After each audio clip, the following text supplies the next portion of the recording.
กูจะการรีวิวของนะฮะหมอนอนะพิเศษเนี่ยนอนะอย่าไปดูห้องอัดสนามบีเคอย่างของอาเชียนะนายกูลองอ่านนะอย่ามองสตูดิโอกูละกูอยู่ของก็ชีตอนยาอาจารย์เทียจึงกูเฉาว่าเทียแต่ชิมาใช้กูจะคงนะซึ่งยงเรียจะอาจารย์ระดับมืออาชีพซึ่งกูอยู่เราไทยมันจีจะเนี่ยใช้เทียรีวิวของนะอย่าแต่กูนอ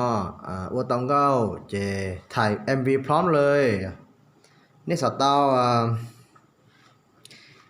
ตู้กีตาร์อย่ากูหมดตู้กีตาร์เปรูตู้กีตาร์ตู้เบสจะตู้กีตาร์เอาลูเจ้าหลับผงชนอยอยู่รอเตาจองก็หมดซื้อเจ้าไม่รู้คีย์บอร์ดมิดีต่อเจ้าหมดกลองออสชุดเลยอ่ะกลองออสชุดก่อนมาจะกูแนะนำcho nên làอย่าเลือกที่สาถ่าย MV แล้วกูตัวติดต่อกูนะง่ายกูจะเอาเจ้าหมดถ่ายแล้วเตานะอย่ากูไล่จิกกี้นะกูไล่เพชรพิงจีสิเอานะอย่ากูจะอุปกรณ์วังเก่าเนี่ยนะกูจะฉีดเปล่าลูกจอเอาลูกจอเนี่ยกูจะขอเตาหลอดเชียนะหรือจะจอเราสักเลนเนี่ยจอเล่นหน้าจออย่าสต๊อกหนึ่งเล่นได้หน้าจอเจนึง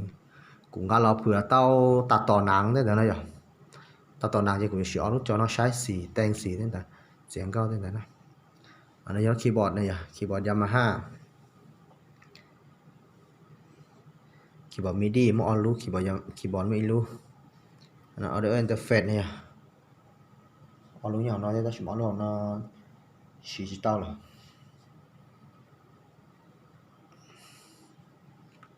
แล้วที่อุ้งก็เนี่ยกูว่าต้องก็สามารถถ่าย MV พร้อมเลยเราเต้านะแล้วที่สาวกูติดต่อตัวกูมาลีเขียนเนี่ยนะกูมากลองออสชุด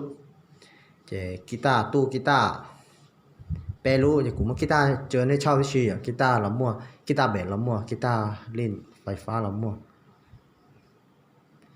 ชุดกลองออสชุดเนี่ย